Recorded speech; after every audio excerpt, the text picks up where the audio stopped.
മുട്ടിൽ മരമുറിയിൽ പ്രതികളായ അഗസ്റ്റിൻ സഹോദരങ്ങളുടെ അപ്പീൽ തള്ളിയ കോടതി ഉത്തരവിന്റെ പകർപ്പ് 24-ന് ലഭിച്ചു. സർക്കാർ കണ്ടുകെട്ടിയ ഈട്ടിത്തടിയിൽ അവകാശവാദം ഉന്നയിച്ചതിന് ഒരു തെളിവും ഹാജരാക്കാനായില്ലെന്ന് വയനാട് ജില്ലാ സെഷൻസ് കോടതി വ്യക്തമാക്കുന്നു. തടിക്കച്ചവടത്തിനുള്ള ലൈസൻസും ഹാജരാക്കിയില്ല എന്നും ഉത്തരവിലുണ്ട്. പ്രസാദ് കാളിദാസ് ആണ് ചേരുന്നത് വയനാട്ടിൽ നിന്ന് വിശദാംശങ്ങളുമായി. പ്രസാദ്, പറയൂ, ഈ പകർപ്പിൽ പറയുന്ന കൂടുതൽ വിവരങ്ങൾ പറയും.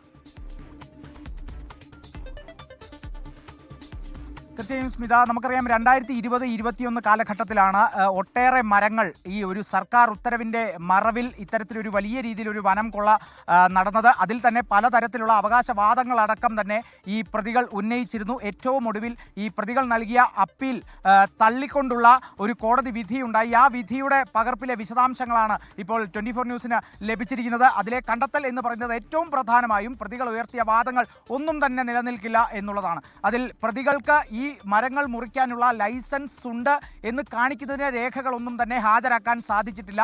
അതോടൊപ്പം തന്നെ ഈ ലൈസൻസുമായി സംബന്ധിച്ച് അല്ലെങ്കിൽ മരം മുറിക്കുന്നതുമായി സംബന്ധിച്ച് തങ്ങൾക്ക് അധികാരമുണ്ട് എന്ന് കാണിക്കുന്ന തരത്തിൽ ഒരു കീറക്കടലാസ് പോലും സമർപ്പിക്കാൻ സാധിച്ചിട്ടില്ല എന്നുള്ളതൊക്കെ തന്നെ കോടതി കൃത്യമായി ഈ ഒരു പകർപ്പിൽ ഈ വിശദാംശത്തിൽ എടുത്തു സൂചിപ്പിക്കുന്നു. ഇതോടൊപ്പം തന്നെ നിലവിലുള്ള നിയമങ്ങൾ സർക്കാർ ഉത്തരവുകളും സർക്കുലറുകളും കൊണ്ട് മറികടക്കാനാകില്ലെന്നും എന്നും കൂടിയാണ് ഈ കോടതി പറയുന്നത്. അതായത് ഏറ്റവും പ്രധാനമായും വനസമ്പത്ത് എത്രത്തോളം സംരക്ഷിക്കേണ്ടതുണ്ട് എന്നുള്ളതിന്റെ ഒരു ആവശ്യകത കൃത്യമായി തന്നെ കോടതി ഈ ഒരു പകർപ്പിലൂടെ ഈ വിശദാംശത്തിലൂടെ സൂചിപ്പിച്ചിട്ടുണ്ട് എന്നുള്ളതും കൂടിയാണ്. 2020-21 കാലഘട്ടത്തിൽ നടന്ന ആ മുട്ടിൽ മരമുറി കൊള്ളയിൽ പ്രതികൾക്ക് ഇനിയുള്ള ദിവസങ്ങൾ കൂടുതൽ കടുത്തതാകും എന്നുള്ളതും കൂടിയാണ് ഈ ഒരു വിശദാംശങ്ങളിൽ നിന്നും നമുക്ക് വ്യക്തമാകുന്നത്. സ്മിത. പ്രസാദ് കാളിദാസ് ആണ് വയനാട്ടിൽ നിന്ന് വിശദാംശങ്ങളുമായി നമുക്കൊപ്പം ചേർന്നത്. പ്രതികളുടെ വാദം നിലനിൽക്കില്ല. ഈ മരം മുറിക്കുന്നതിനുള്ള അനുമതി, അതിനുള്ള ലൈസൻസ് ആ രീതിയിൽ ഒന്നും തന്നെ ഹാജരാക്കാൻ, ഒരു കീറക്കടലാസ് പോലും ഹാജരാക്കാൻ പ്രതികൾക്ക് കഴിഞ്ഞില്ല. ഇതെല്ലാം ഈ മൊഴി പകർപ്പിലുണ്ട്, ഉത്തരവിന്റെ പകർപ്പിലുണ്ട്. പ്രസാദ് കാളിദാസ് വയനാട്ടിൽ നിന്ന് വിശദാംശങ്ങളുമായി നമുക്കൊപ്പം ചേരുകയായിരുന്നു.